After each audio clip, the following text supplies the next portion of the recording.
আলহামদুলিল্লাহ, আল্লাহ তাআলার কাছে শুকরিয়া যে আল্লাহ তাআলা আমাদেরকে দ্বীনের একটি গুরুত্বপূর্ণ বিষয় নিয়ে কিছু কথাবার্তা বলার এবং শোনার সুযোগ করে দিয়েছেন। আজকে আমাদের আলোচনার বিষয়বস্তু হলো জামায়াতে তাবলীগ সম্পর্কে আরবের উলামাদের দৃষ্টিভঙ্গি কি, এটা নিয়ে আলোচনা করা। অনলাইনে বিশেষ করে ইউটিউবে বিভিন্ন তথাকথিত শায়েখরা ইদানিং দেখা যাচ্ছে আরবের আলেমদের কিছু বিচ্ছিন্ন মতকে কেন্দ্র করে তাবলীগ জামাতের বিরুদ্ধে বিভিন্ন ধরনের অপপ্রচার করে আসতেছে। আর এজন্য সাধারণ অনেক মানুষ তাদের এই ধরনের অপপ্রচার দ্বারা বিভ্রান্ত হয়ে জামায়াতে তাবলীগের মতো আদিমুসান এত গুরুত্বপূর্ণ একটি কাজ, এত গুরুত্বপূর্ণ একটি জামাত থেকে বিচ্ছিন্ন হয়ে যাচ্ছে। আর এর দ্বারা ওই ব্যক্তিগতভাবেও ক্ষতিগ্রস্ত হচ্ছে, আর তার দ্বারা যে সকল মানুষ আবার দ্বীনের পথে আসার সুযোগ ছিল ওই পথ বন্ধ হয়ে যাচ্ছে। তো আমাদের আলোচনার বিষয়বস্তু আজকে হলো এটাই যে জামায়াতে তাবলীগ সম্পর্কে আরবের আলেমদের দৃষ্টিভঙ্গি কীরকম। প্রথম কথা একটা বুঝে নেওয়া দরকার হলো কোনো একটা জামাত সম্পর্কে কোনো একটা নির্দিষ্ট রিজনের আলেমদের কিছু আলেমের ফতোয়ার কারণে একটা জামাতের কর্মসূচির উপরে পুরোপুরি বেদাতের অপবাদ দেওয়া হয়, তো এটা হবে খেয়ানত। কেননা কোনো একটা জামাতের সাথে বেদাতের সম্পর্ক আছে কিনা এটা হলো শরীয়ত দ্বারা নির্ধারণ করা হবে, কোনো ব্যক্তিগতভাবে কোনো আলেমের বক্তব্য দ্বারা নির্ধারণ করা হয় না। তো এক নম্বর কথা হলো এটা। আর দ্বিতীয় নম্বর কথা হলো আজকে আমরা দেখাবো ইনশাআল্লাহ আরবের বিজ্ঞ আলেমরা তাবলীগ জামাতের পক্ষে কথা বলেছেন এবং মানুষকে তাবলীগ জামাতের সাথে মিশে চলতে বলেছেন, আর উলামাদেরকে সাধারণকে এই জামাতের সাথে ওঠা বসা করতে বলেছেন। এই তাবলীগ জামাতকে সহযোগিতা করার জন্য উলামাদেরকে বারবার আদেশ দিয়েছেন। এর মধ্যে আছে সৌদি আরবের গ্র্যান্ড মুফতি শেখ আলে শেখ বিন বাজ, এছাড়া আরও অনেকগুলো ইনশাআল্লাহ আমরা এগুলো সামনে পেশ করব। বাকি প্রথমেই আমি যেহেতু তাবলীগের বিরোধীর ক্ষেত্রে মদিনা ইউনিভার্সিটি থেকে পড়ে কিছু মানুষ আজকে তাবলীগের বিরোধিতার নামে কোমর বেঁধে নেমেছে, তো এই জন্য এই বয়ানের প্রথমেই আমি মদিনা ইউনিভার্সিটির থেকে একটা প্রতিনিধি দল তাবলীগ জামাতের ইজতেমা, বিশ্ব ইজতেমা যেটা বলা হয়, তাবলীগ জামাতের ইজতেমা পরিদর্শনের জন্য বাংলাদেশে এসেছিলেন। তাবলীগ জামাতের অধীনস্থ আলেমরা মদিনা ইউনিভার্সিটির কাছে যখন আবেদন করেছে কোনো জামাত এসে তাদের ইনভেস্টিগেশনের জন্য, দেন মদিনা ইউনিভার্সিটি থেকে একটি জামাত পাঠানো হয়েছে। আর এই জামাত তাবলীগ জামাতের বিশ্ব ইজতেমা আসার পরে একটি লম্বা প্রতিবেদন তৈরি করেছে বা রিপোর্ট তৈরি করেছে। এই রিপোর্টটির মূল স্ক্রিনশট আমি আপনাদের সামনে দেখাচ্ছি। এই যে মূল স্ক্রিনশট আমি এখানে নিয়ে এসেছি, এর 5টি পেজে মূল স্ক্রিনশট কমপ্লিট হয়েছে। এই যে এটার প্রথম পেজ, দেন এটার দ্বিতীয় পেজ এইটা, আর এই প্রত্যেকটা পেজে মদিনা ইউনিভার্সিটির এই যে দেওয়া আছে, মনোগ্রাম দেওয়া আছে, আর সাথে সাথে তৃতীয় পেজ এটি, চতুর্থ পেজ এটি এবং পঞ্চম পেজ এটি। এই 5 পেজে মদিনা ইউনিভার্সিটির 2 শায়েখ যেই ইনভেস্টিগেশন করেছে এটার রিপোর্ট জমা দিয়েছেন, এবং শাইখ বিন বাজ রহমাতুল্লাহ আলাইহি ওনার তাবলীগ সম্পর্কে অনেকের কনসেপ্ট ক্লিয়ার করার জন্য এই পত্রটিকে, এই রিপোর্টটিকে তাদেরকে দিয়েছেন। আমরা সেগুলো সামনে আলোচনা করব ইনশাআল্লাহ। বাকি এই রিপোর্টটি সম্পর্কে এখন আলোচনা করি। এই রিপোর্টটিতে কারা জড়িত ছিল, কি ছিল রিপোর্টের মধ্যে। তো প্রথমে তো রিপোর্টটির অনুবাদ থেকে আমি বাংলাগুলো পড়ে আপনাদেরকে শোনাবো ইনশাআল্লাহ। এই রিপোর্টটি হয়েছে মূলত মদিনা ইউনিভার্সিটিতে যখন তাবলীগের কর্তৃপক্ষ যখন মদিনা ইউনিভার্সিটিকে ইনভেস্টিগেশনের জন্য বলেছেন, তো তখন মদিনা ইউনিভার্সিটি তাদের 2 জন শায়েখ, একজন হলো হাদিস গবেষণা বিভাগের প্রধান শায়েখ মোহাম্মদ আমান ইবনে জামি এবং শরিয়া বিভাগের স্কলার জনাব আব্দুল করিম মুরাদ, এদেরকে নির্বাচন করা হয়েছে। আর এই রিপোর্টটি তৈরি করেছে হাদিস বিভাগের প্রধান শেখ মোহাম্মদ আমান ইবনে জামি। তো উনি বলতেছেন যে 10/2/1399 হিজরি সোমবার দিন তারা মদিনার থেকে করাচির উদ্দেশ্যে রওনা দিয়েছেন। তো সেখানে গিয়ে মদিনায় লম্বা চূড়াভাবে তারা এই রিপোর্ট কি কোথায় গেছেন, করাচিতে গিয়েছেন, করাচি থেকে বাংলাদেশে গিয়েছেন, অনেক ডিটেলস আলোচনা করেছেন। আমি ওইখান থেকে শুধুমাত্র ইম্পর্টেন্ট পয়েন্টগুলো আমি এখানে আলোচনা করবো ইনশাআল্লাহ। বাকি তারা সোমবার দিন করাচিতে গেলেন, করাচি থেকে ওনারা ঠিক করলেন যে ওনারা বুধবার দিন ঢাকায় যাবে। ঢাকায় সোমবার দিন করাচিতে গেছেন, ওখানে 2 দিন অবস্থান করবেন এবং তারা ঠিক করছেন বুধবার দিন তারা ঢাকার ইজতেমার উদ্দেশ্যে রওনা দিবে। কারণ ইজতেমা শুরু হয় বৃহস্পতিবার, শুক্র, শনিবার এরকম হয়তো, তো এই জন্য তারা রওনা দিবেন। কিন্তু তারা করাচি থেকে জানতে পারলেন যে না, বুধবার দিন হয় না, শুধুমাত্র শুক্রবার দিন পাকিস্তান থেকে বাংলাদেশের উদ্দেশ্যে প্লেন যায়। এই জন্য তারা শুক্রবার দিন পর্যন্ত অপেক্ষা করতে হলো। তো তারা শুক্রবার দিন বাংলাদেশে গিয়ে পৌঁছলেন। জুমাবার আসরের পর বিমানে চললেন তারা, এবং আলহামদুলিল্লাহ রাতের তার বলতেছেন যে জুমাবার আসরের পরে বিমানে চললাম এবং আলহামদুলিল্লাহ রাতের শেষ ভাগে ঢাকায় পৌঁছলাম। তো রাতের শেষ ভাগে ঢাকায় মানে ফজরের আগাগ দিয়ে, ফজরের পূর্বেই তাদেরকে যে ইজতেমার ময়দান, সেই ইজতেমার ময়দানে নিয়ে যাওয়া হয়েছে। তারা সেখানে গিয়ে কিছুক্ষণ ঘুমিয়েছেন, রিপোর্টের ভাষ্য মতে আর কি, কিছুক্ষণ ঘুমিয়েছেন। এরপর তারা ফজরে নামাজ পড়তে বের হয়েছেন। তো ফজরের নামাজ তো ময়দানের মধ্যে পড়েছেন, তো সেটা সম্পর্কে উনি বলতেছেন, আমি সরাসরি তার কথাটা বলছি যে মসজিদটি ছিল বড় একটি হল, যা অন্তত 1.5 কিলোমিটার জমিতে বিস্তৃতি ছিল, যেন হাজার হাজার লোক একসাথে নামাজ পড়তে পারে। আর যেন ইজতেমার এই জনসমুদ্র, যাতে 10 লক্ষের কাছাকাছি ধারণা করা হয়েছে, একই সাথে একই ইমামের পিছনে নামাজ পড়তে পারে। তো আর এরপরে একটু সামনে গিয়ে উনি বলতেছেন যে এত সুন্দর নিয়মে এত ভালো ইন্তেজাম কিভাবে করতে পারলেন, তা বলতে গেলে মানুষ আশ্চর্যজনিত না হয়ে পারে না। এত ভালো ইন্তেজাম বলতে ওনার চোখে কোনটা ভালো ইন্তেজাম মনে হয়েছে সেটি উনি আবার সামনে বর্ণনা করেছেন, যে এত বড়, এত 1.5 কিলোমিটার লম্বা জায়গা, অথচ এখানে বাঁশকুঠি বা গাড়া হয়, যেগুলো আবার দড়ি দিয়ে বাঁধা হয়, যেগুলো টেম্পোরারি করা হয় কিন্তু অনেক মজবুতভাবে করা হয়। বিভিন্ন কারখানার মালিকরা এগুলো পাঠায়, আবার কাজ শেষে আবার যেভাবে লাগানো হয়েছিল সেভাবে খুলে ফেলা হয়, নিজেদের লোকরা এই কাজগুলো করে, আবার ওই সব মালিকদেরকে পৌঁছে দেওয়া হয়। তো এই কাজগুলো ওনার কাছে, এই কাজগুলোকে উদ্দেশ্য সামনে রেখে উনি এই কথাগুলো বলেছেন। আর বলতেছেন, এই কথাগুলো বলার পর আবার বলতেছেন যে এটা এক প্রকার অতি আশ্চর্যজনিত মসজিদ, সেই ইসলামী পরিবেশ যা শান্তি, স্থিতিশীলতা ও অনুনয় বিনিময়ের প্রতীক।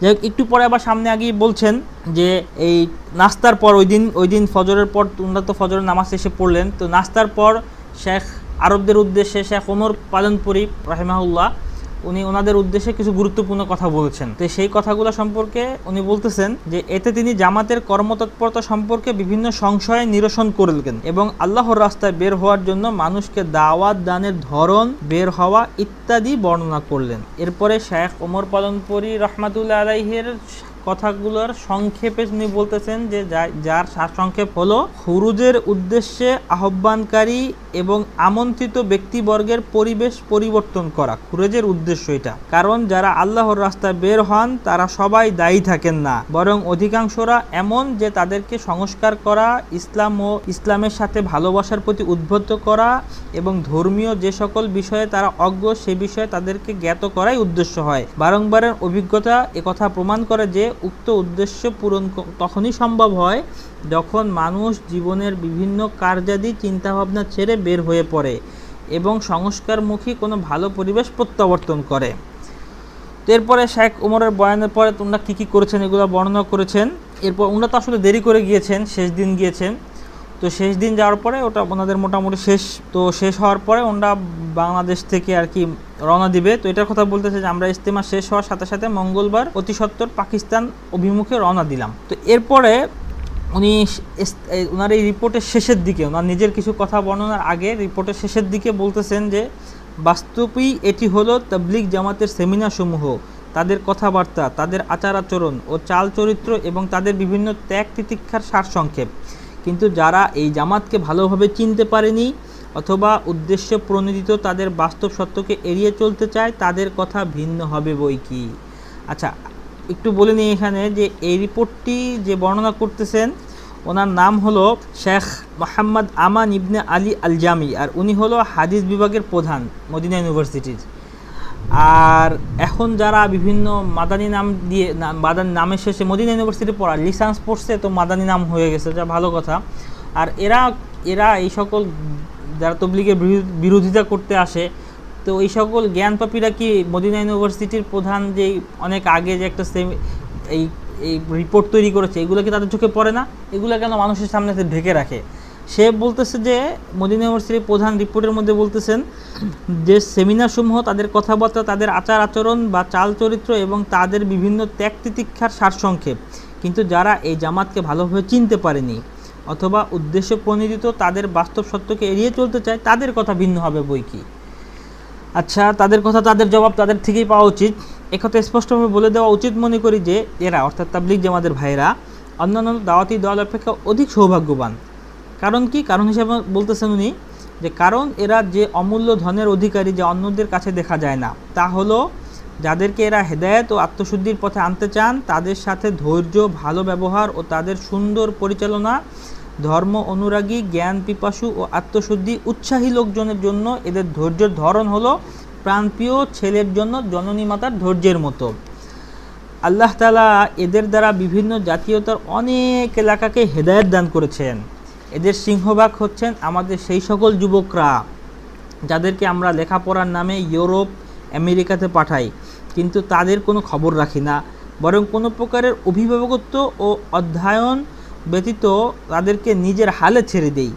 এই জামাতে তাবলিগের বদৌলতে আল্লাহ পাক এই সকল যুবকের অনেককে হেদায়েত দান করেছেন এবং পরিবেশের প্রভাবে ধর্মদ্রোহী হওয়া হইতে রক্ষা করেছেন। আমার কাছে এরূপ অনেক অভিজ্ঞতা ও অনেক কাহিনী রয়েছে যা বলতে গেলে দীর্ঘ সময়ের প্রয়োজন।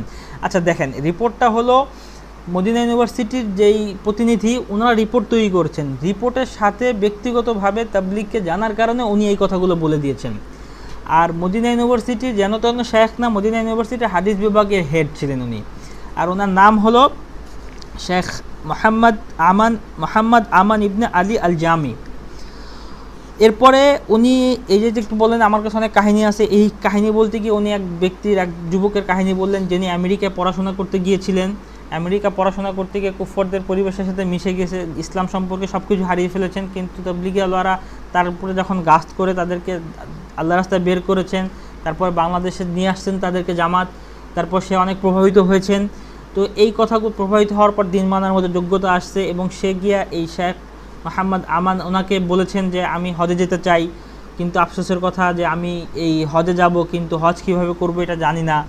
তো এটা শুনে শেখ আমান বলছে আমারও খুব কষ্ট লাগছে যে এটা আসলে জানে না, এটা কেমন কথা হলো। তো তারপরে বলছে যে আচ্ছা তাহলে কী করা যায়, তাহলে বলছে তুমি যে আপনি যদি আমাকে একটু রেকর্ড করে দেন। তো বলে আচ্ছা ঠিক আছে, ট্যাপ রেকর্ডার নিয়ে আসো। তো ট্যাপ রেকর্ডার নিয়ে এসেছে। তো এরপরে এই ঘটনা বর্ণনা করছে যে সে যে দিনই মানার যোগ্যতা রাখতো না, তো সে এরকম বড় বড় কঠিন কঠিন কাজ তখন মানা তার জন্য সহজ হয়েছে যখন জামাতে তাবলীগের পরিবেশের মধ্যে ঘোরাফেরা করেছেন। এইটা ঘটনা, একটা ছোট্ট একটা কাহিনী, এই শিরোনাম দিয়ে উনি এই ঘটনাটা বর্ণনা করেছেন। এরপর বলতেছেন যে এই কাহিনী এবং এর পূর্বের কথাসমূহ বলা আমার উদ্দেশ্য হলো একথা স্পষ্টভাবে বলা যে তাবলীগ জামাতের মেহনতের ফল অনেক।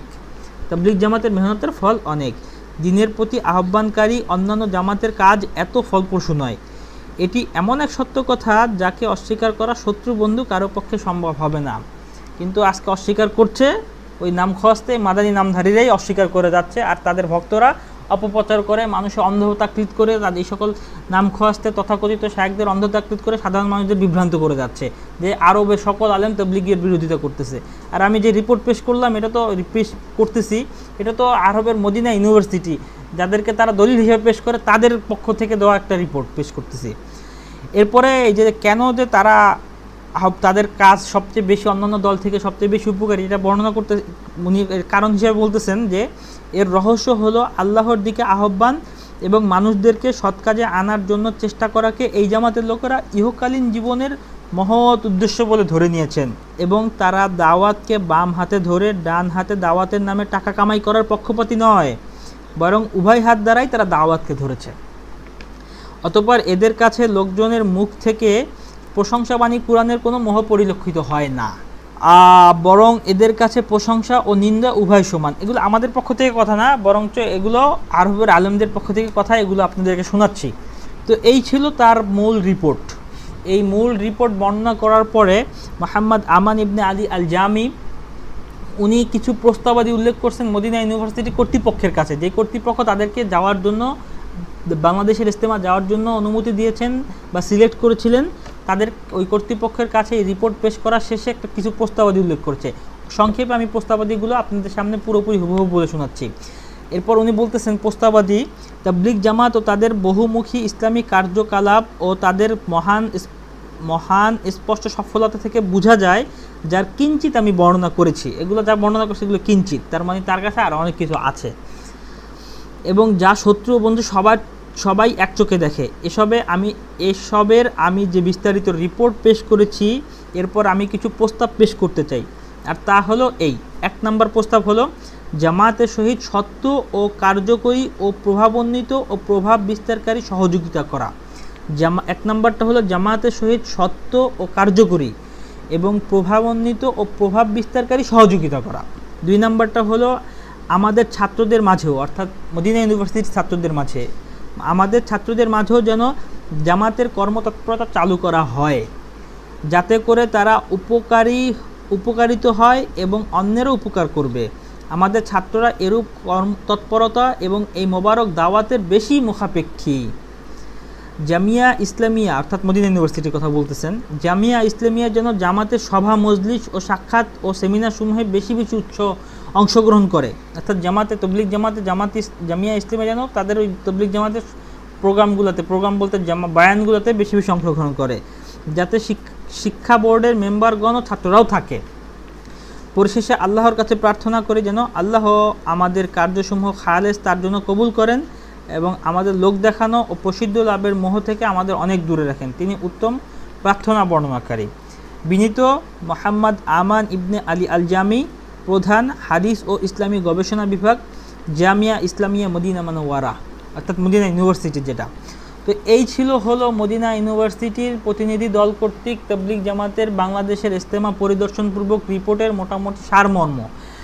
আচ্ছা, বিভিন্নভাবে তবলিগের বিরুদ্ধে মাদানি নাম দিয়ে বা শেষে অন্য কোনো শায়েক, আগে শায়েক শেষে মাদানি বা আরও অন্যান্য কিছু নাম দিয়ে যারা তবলিগ জামাতের বিরোধিতা করে বেড়ায়, তাদের চোখে কি এই রিপোর্টটা পড়ে না? এই রিপোর্ট আমি যে এখানে স্ক্যান করে নিয়ে এসেছি, তাদের চোখে কি এই রিপোর্ট পড়ে না, যেগুলো মদিনা ইউনিভার্সিটি সংরক্ষিত আছে? তো তারা কেন মানুষদেরকে দেখায় না? কারণ একটা নতুন মিশন নিয়ে নেমেছে। আল্লাহ তাআলা এদের থেকে উম্মতকে হেফাজত করেন।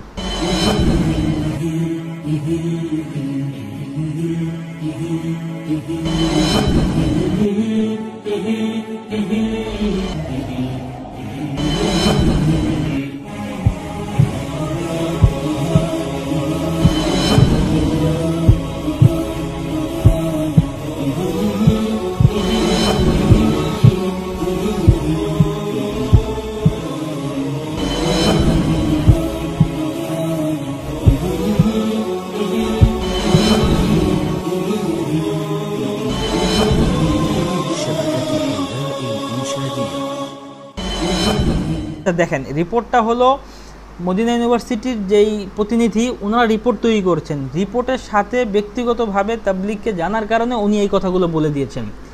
আর মদিনা ইউনিভার্সিটির যেন তেন শেখ না, মদিনা ইউনিভার্সিটির হাদিস বিভাগের হেড ছিলেন উনি। আর ওনার নাম হলো শেখ মোহাম্মদ আমান ইবনে আলী আল জামি। এরপরে উনি এই যে একটু বললেন, আমার কাছে অনেক কাহিনী আছে। এই কাহিনী বলতে গিয়ে উনি এক যুবকের কাহিনী বললেন, যিনি আমেরিকায় পড়াশোনা করতে গিয়েছিলেন। আমেরিকা পড়াশোনা করতে গিয়ে কুফরদের পরিবেশের সাথে মিশে গেছে, ইসলাম সম্পর্কে সব কিছু হারিয়ে ফেলেছেন। কিন্তু তাবলিগি আল্লাহরা তার উপরে যখন গাস্ত করে তাদেরকে আল্লাহ রাস্তায় বের করেছেন, তারপর বাংলাদেশে নিয়ে আসছেন তাদেরকে জামাত, তারপর সে অনেক প্রভাবিত হয়েছেন। তো এই কথাগুলো প্রভাবিত হওয়ার পর দিন মানার মধ্যে যোগ্যতা আসছে এবং সে গিয়া এই শেখ মোহাম্মদ আমান ওনাকে বলেছেন যে আমি হজে যেতে চাই, কিন্তু আফসোসের কথা যে আমি এই হজে যাব, কিন্তু হজ কীভাবে করবো এটা জানি না। তো এটা শুনে শেখ আমান বলছে আমারও খুব কষ্ট লাগছে যে এটা আসলে জানে না, এটা কেমন কথা হলো। তো তারপরে বলছে যে আচ্ছা তাহলে কী করা যায়? তাহলে বলছে আপনি যদি আমাকে একটু রেকর্ড করে দেন। তো বলে আচ্ছা ঠিক আছে, ট্যাপ রেকর্ডার নিয়ে আসো। তো ট্যাপ রেকর্ডার নিয়ে এসেছে। তো এরপরে এই ঘটনা বর্ণনা করছে যে সে যে দিনই মানার যোগ্যতা রাখতো না, তো সে এরকম বড় বড় কঠিন কাজ তখন মানা তার জন্য সহজ হয়েছে যখন জামাতে তাবলীগের পরিবেশের মধ্যে ঘোরাফেরা করেছেন। এইটা ঘটনা, একটা ছোট্ট একটা কাহিনী, এই শিরোনাম দিয়ে উনি এই ঘটনাটা বর্ণনা করেছেন। এরপর বলতেছেন যে এই কাহিনী এবং এর পূর্বের কথাসমূহ বলে আমার উদ্দেশ্য হলো একথা স্পষ্টভাবে বলা যে তাবলীগ জামাতের মেহনতের ফল অনেক। তাবলীগ জামাতের মেহনতের ফল অনেক। দ্বীনের প্রতি আহ্বানকারী অন্যান্য জামাতের কাজ এত ফলপ্রসূ নয়। এটি এমন এক সত্য কথা যাকে অস্বীকার করা শত্রু বন্ধু কারো পক্ষে সম্ভব হবে না। কিন্তু আজকে অস্বীকার করছে ওই নাম খস্তে মাদানী নামধারীরাই অস্বীকার করে যাচ্ছে, আর তাদের ভক্তরা অপপ্রচার করে মানুষের অন্ধতাকৃত করে এই সকল নাম খস্তে তথাকথিত শায়েখদের অন্ধতাকৃত করে সাধারণ মানুষদের বিভ্রান্ত করে যাচ্ছে যে আরবের সকল আলেম তাবলীগের বিরোধিতা করতেছে। আর আমি যে রিপোর্ট পেশ করলাম এটা তো পেশ করতেছি, এটা তো আরবের মদিনা ইউনিভার্সিটি যাদেরকে তারা দলিল হিসেবে পেশ করে তাদের পক্ষ থেকে দেওয়া একটা রিপোর্ট পেশ করতেছি। এরপরে এই যে কেন যে তারা তাদের কাজ সবচেয়ে বেশি অন্যান্য দল থেকে সবচেয়ে বেশি উপকারী এটা বর্ণনা করতে উনি কারণ হিসেবে বলতেছেন যে এর রহস্য হলো আল্লাহর দিকে আহ্বান এবং মানুষদেরকে সৎ কাজে আনার জন্য চেষ্টা করাকে এই জামাতের লোকেরা ইহকালীন জীবনের মহৎ উদ্দেশ্য বলে ধরে নিয়েছেন এবং তারা দাওয়াতকে বাম হাতে ধরে ডান হাতে দাওয়াতের নামে টাকা কামাই করার পক্ষপাতী নয়, বরং উভয় হাত দ্বারাই তারা দাওয়াতকে ধরেছে। অতঃপর এদের কাছে লোকজনের মুখ থেকে প্রশংসাবাণী কুরআনের কোনো মোহ পরিলক্ষিত হয় না, বরং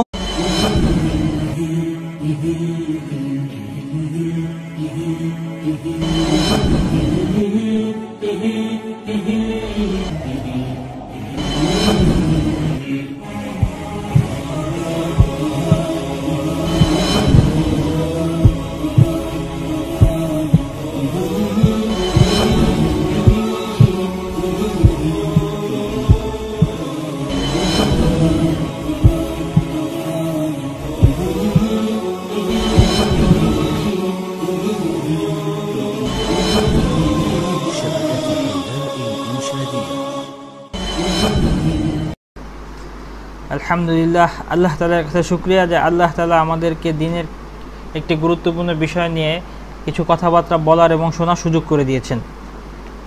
আজকে আমাদের আলোচনার বিষয়বস্তু হলো জামায়াতে তাবলীগ সম্পর্কে আরবের উলামাদের দৃষ্টিভঙ্গি কি, এটা নিয়ে আলোচনা করা। অনলাইনে বিশেষ করে ইউটিউবে বিভিন্ন তথাকথিত শায়েখরা ইদানিং দেখা যাচ্ছে আরবের আলেমদের কিছু বিচ্ছিন্ন মতকে কেন্দ্র করে তাবলীগ জামাতের বিরুদ্ধে বিভিন্ন ধরনের অপপ্রচার করে আসতেছে। আর এজন্য সাধারণ অনেক মানুষ তাদের এই ধরনের অপপ্রচার দ্বারা বিভ্রান্ত হয়ে জামায়াতে তাবলীগের মতো আদিমুসান এত গুরুত্বপূর্ণ একটি কাজ, এত গুরুত্বপূর্ণ একটি জামাত থেকে বিচ্ছিন্ন হয়ে যাচ্ছে। আর এর দ্বারা ওই ব্যক্তিগতভাবেও ক্ষতিগ্রস্ত হচ্ছে, আর তার দ্বারা যে সকল মানুষ আবার দ্বীনের পথে আসার সুযোগ ছিল ওই পথে বন্ধ হয়ে যাচ্ছে। তো আমাদের আলোচনার বিষয়বস্তু আজকে হলো এটাই যে জামায়াতে তাবলীগ সম্পর্কে আরবের আলেমদের দৃষ্টিভঙ্গি কীরকম। প্রথম কথা একটা বুঝে নেওয়া দরকার হলো কোনো একটা জামাত সম্পর্কে কোনো একটা নির্দিষ্ট রিজনের আলেমদের কিছু আলেমের ফতোয়ার কারণে একটা জামাতের কর্মসূচির উপরে পুরোপুরি বেদাতের অপবাদ দেওয়া হয়, তো এটা হবে খেয়ানত। কেননা কোনো একটা জামাতের সাথে বেদাতের সম্পর্ক আছে কিনা এটা হলো শরীয়ত দ্বারা নির্ধারণ করা হবে, কোনো ব্যক্তিগতভাবে কোনো আলেমের বক্তব্যের দ্বারা নির্ধারণ করা হয় না। তো এক নম্বর কথা হলো এটা। আর দ্বিতীয় নম্বর কথা হলো আজকে আমরা দেখাবো ইনশাআল্লাহ আরবের বিজ্ঞ আলেমরা তবলীগ জামাতের পক্ষে কথা বলেছেন এবং মানুষকে তবলীগ জামাতের সাথে মিশে চলতে বলেছেন, আর ওলামাদেরকে সাধারণকে এই জামাতের সাথে ওঠা বসা করতে বলেছেন। এই তবলীগ জামাতকে সহযোগিতা করার জন্য ওলামাদেরকে বারবার আদেশ দিয়েছেন। এর মধ্যে আছে সৌদি আরবের গ্র্যান্ড মুফতি শেখ আলে শেখ বিন বাজ, এছাড়া আরও অনেকগুলো ইনশাআল্লাহ আমরা এগুলো সামনে পেশ করব। বাকি প্রথমেই আমি যেহেতু তবলীগের বিরোধীর ক্ষেত্রে মদিনা ইউনিভার্সিটি থেকে পড়ে কিছু মানুষ আজকে তবলীগের বিরোধিতার নামে কোমর বেঁধে নেমেছে, তো এই জন্য এই বয়ানের প্রথমেই আমি মদিনা ইউনিভার্সিটির থেকে একটা প্রতিনিধি দল তবলীগ জামাতের ইজতেমা, বিশ্ব ইজতেমা যেটা বলা হয়, তবলীগ জামাতের প্রবর্তন করে। তো এরপরে শেখ ওমরের বয়ানের পরে তোমরা কী করেছেন এগুলো বর্ণনা করেছেন। এরপর ওনারা তো আসলে দেরি করে গিয়েছেন, শেষ দিন গিয়েছেন। তো শেষ দিন যাওয়ার পরে ওটা ওনাদের মোটামুটি শেষ হওয়ার পরে ওনারা বাংলাদেশ থেকে আর কি রওনা দিবে। তো এটার কথা বলতেছে যে আমরা ইজতেমা শেষ হওয়ার সাথে সাথে মঙ্গলবার অতি সত্বর পাকিস্তান অভিমুখে রওনা দিলাম। তো এরপরে ওনার এই রিপোর্টের শেষের দিকে, ওনার নিজের কিছু কথা বর্ণনার আগে রিপোর্টের শেষের দিকে বলতেছেন যে বাস্তবেই এটি হলো তাবলীগ জামাতের সেমিনার সমূহ, তাদের কথাবার্তা, তাদের আচার আচরণ ও চাল চরিত্র এবং তাদের বিভিন্ন ত্যাগ তিতিক্ষার সারসংক্ষেপ। কিন্তু যারা এই জামাতকে ভালোভাবে চিনতে পারেনি অথবা উদ্দেশ্য প্রণোদিত তাদের বাস্তব সত্যকে এড়িয়ে চলতে চায় তাদের কথা ভিন্ন হবে বই কি। আচ্ছা, একটু বলে নিই এখানে যে এই রিপোর্টটি যে বর্ণনা করতেছেন ওনার নাম হলো শেখ মোহাম্মদ আমান ইবনে আলী আল জামি, আর উনি হলো হাদিস বিভাগের প্রধান মদিনা ইউনিভার্সিটির। আর এখন যারা বিভিন্ন মাদানী নাম দিয়ে মাদানী নামের শেষে মদিনা ইউনিভার্সিটি পড়া লিসেন্স পড়ছে, তো মাদানী নাম হয়ে গেছে, যা ভালো কথা। আর এরা এই সকল যারা তবলিগের বিরোধিতা করতে আসে, তো এই সকল জ্ঞানপাপীরা কি মদিনা ইউনিভার্সিটির প্রধান যে অনেক আগে যে একটা এই এই রিপোর্ট তৈরি করেছে, এগুলো কি তাদের চোখে পড়ে না? এগুলো কেন মানুষের সামনে ঢেকে রাখে? সে বলতেছে যে মদিনা ইউনিভার্সিটির প্রধান রিপোর্টের মধ্যে বলতেছেন যে সেমিনার সমূহ, তাদের কথাবার্তা, তাদের আচার আচরণ বা চাল চরিত্র এবং তাদের বিভিন্ন ত্যাগ তিতিক্ষার সারসংক্ষেপ, কিন্তু যারা এই জামাতকে ভালোভাবে চিনতে পারেনি অথবা উদ্দেশ্য প্রণোদিত তাদের বাস্তব সত্যকে এড়িয়ে চলতে চায়, তাদের কথা ভিন্ন হবে বই কি। আচ্ছা, তাদের কথা, তাদের জবাব তাদের থেকেই পাওয়া উচিত। একথা স্পষ্টভাবে বলে দেওয়া উচিত মনে করি যে এরা, অর্থাৎ তাবলিগ জামাতের ভাইরা, অন্যান্য দাওয়াতি দল অপেক্ষা অধিক সৌভাগ্যবান। কারণ কি? কারণ হিসেবে বলতেছেন উনি যে কারণ এরা যে অমূল্য ধনের অধিকারী যা অন্যদের কাছে দেখা যায় না, তা হলো যাদেরকে এরা হেদায়েত ও আত্মশুদ্ধির পথে আনতে চান, তাদের সাথে ধৈর্য, ভালো ব্যবহার ও তাদের সুন্দর পরিচালনা ধর্ম অনুরাগী, জ্ঞান পিপাসু ও আত্মশুদ্ধি উৎসাহী লোকজনের জন্য এদের ধৈর্যের ধরন হলো প্রাণপ্রিয় ছেলের জন্য জননী মাতার ধৈর্যের মতো। আল্লাহ তাআলা এদের দ্বারা বিভিন্ন জাতীয়তার অনেক এলাকাকে হেদায়েত দান করেছেন। এদের সিংহভাগ হচ্ছেন আমাদের সেই সকল যুবকরা যাদেরকে আমরা লেখাপড়ার নামে ইউরোপ, আমেরিকাতে পাঠাই, কিন্তু তাদের কোনো খবর রাখি না, বরং কোনো প্রকারের অভিভাবকত্ব ও অধ্যয়ন ব্যতীত তাদেরকে নিজের হালে ছেড়ে দেই। এই জামাতে তাবলিগের বদৌলতে আল্লাহ পাক এই সকল যুবকের অনেককে হেদায়েত দান করেছেন এবং পরিবেশের প্রভাবে ধর্মদ্রোহী হওয়া হইতে রক্ষা করেছেন। আমার কাছে এরূপ অনেক অভিজ্ঞতা ও অনেক কাহিনী রয়েছে যা বলতে গেলে দীর্ঘ সময়ের প্রয়োজন। আচ্ছা, এবং আলহামদুলিল্লাহ রাতের শেষ ভাগে ঢাকায় পৌঁছলাম।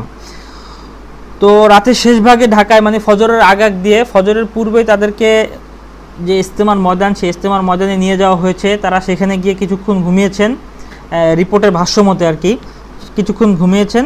এরপর তারা ফজরে নামাজ পড়তে বের হয়েছেন। তো ফজরের নামাজ তো ময়দানের মধ্যে পড়েছেন, তো সেটা সম্পর্কে উনি বলতেছেন, আমি সরাসরি তার কথাটা বলছি, যে মসজিদটি ছিল বড় একটি হল যা অন্তত 1.5 কিলোমিটার জমিতে বিস্তৃত ছিল, যেন হাজার হাজার লোক একসাথে নামাজ পড়তে পারে, আর যেন ইজতেমার এই জনসমুদ্র, যাতে 10 লক্ষের কাছাকাছি ধারণা করা হয়েছে, একই সাথে একই ইমামের পিছনে নামাজ পড়তে পারে।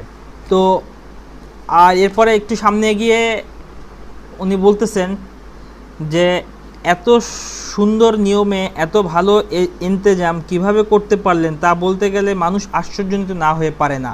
এত ভালো ইন্তেজাম বলতে ওনার চোখে কোনটা ভালো ইন্তেজাম মনে হয়েছে সেটি উনি আবার সামনে বর্ণনা করেছেন, যে এত বড়, এত 1.5 কিলোমিটার লম্বা জায়গা, অথচ এখানে বাঁশকুঠি বা গাড়া হয়, যেগুলো আবার দড়ি দিয়ে বাঁধা হয়, যেগুলো টেম্পোরারি করা হয় কিন্তু অনেক মজবুতভাবে করা হয়।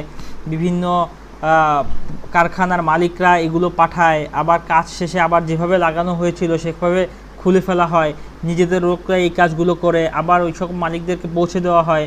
তো এই কাজগুলো ওনার কাছে, এই কাজগুলোকে উদ্দেশ্য সামনে রেখে উনি এই কথাগুলো বলেছেন।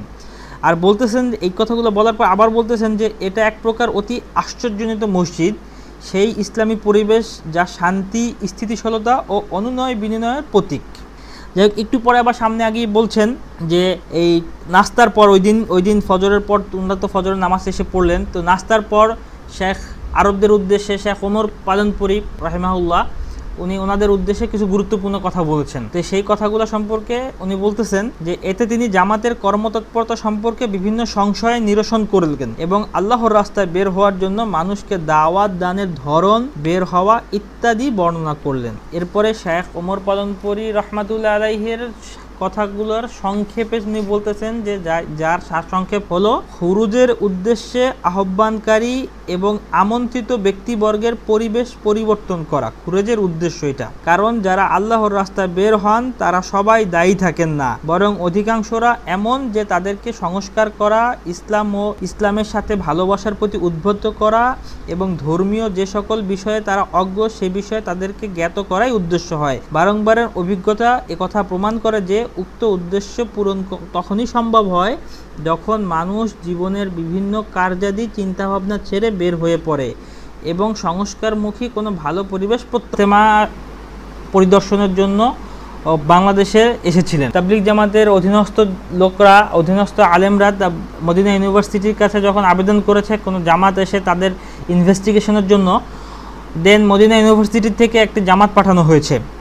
আর এই জামাত, তাবলিগ জামাতের বিশ্ব ইজতেমা আসার পরে একটি লম্বা প্রতিবেদন তৈরি করেছে বা রিপোর্ট তৈরি করেছে। এই রিপোর্টটির মূল স্ক্রিনশট আমি আপনাদের সামনে দেখাচ্ছি। এই যে মূল স্ক্রিনশট আমি এখানে নিয়ে এসেছি, এর 5টি পেজে মূল স্ক্রিনশট কমপ্লিট হয়েছে। এই যে এটার প্রথম পেজ, দেন এটার দ্বিতীয় পেজ এইটা, আর এই প্রত্যেকটা পেজে মদিনা ইউনিভার্সিটির এই যে দেওয়া আছে, মনোগ্রাম দেওয়া আছে। আর সাথে সাথে তৃতীয় পেজ এটি, চতুর্থ পেজ এটি এবং পঞ্চম পেজ এটি। এই 5 পেজে মদিনা ইউনিভার্সিটির 2 শায়েখ যেই ইনভেস্টিগেশন করেছে এটার রিপোর্ট জমা দিয়েছেন, এবং শায়েখ বিন বাজ রহমাতুল্লাহ আলাইহি ওনার তাবলিগ সম্পর্কে অনেকের কনসেপ্ট ক্লিয়ার করার জন্য এই পত্রটিকে, এই রিপোর্টটিকে তাদেরকে দিয়েছেন। আমরা সেগুলো সামনে আলোচনা করব ইনশাআল্লাহ। বাকি এই রিপোর্টটি সম্পর্কে এখন আলোচনা করি। এই রিপোর্টটিতে কারা জড়িত ছিল, কি ছিল রিপোর্টের মধ্যে। তো প্রথমে তো রিপোর্টটির অনুবাদ থেকে আমি বাংলাগুলো পড়ে পড়ে আপনাদেরকে শোনাবো ইনশাআল্লাহ। এই রিপোর্টটি হয়েছে মূলত মদিনা ইউনিভার্সিটিতে যখন তাবলিগের কর্তৃপক্ষ যখন মদিনা ইউনিভার্সিটিকে ইনভেস্টিগেশনের জন্য বলেছেন, তো তখন মদিনা ইউনিভার্সিটি তাদের 2 জন শায়েখ, একজন হলো হাদিস গবেষণা বিভাগের প্রধান শায়েখ মোহাম্মদ আমান ইবনে জামি এবং শরিয়া বিভাগের স্কলার জনাব আব্দুল করিম মুরাদ, এদেরকে নির্বাচন করা হয়েছে। আর এই রিপোর্টটি তৈরি করেছে হাদিস বিভাগের প্রধান শেখ মোহাম্মদ আমান ইবনে জামি। তো উনি বলতেছেন যে 10/2/1399 হিজরি সোমবার দিন তারা মদিনার থেকে করাচির উদ্দেশ্যে রওনা দিয়েছেন।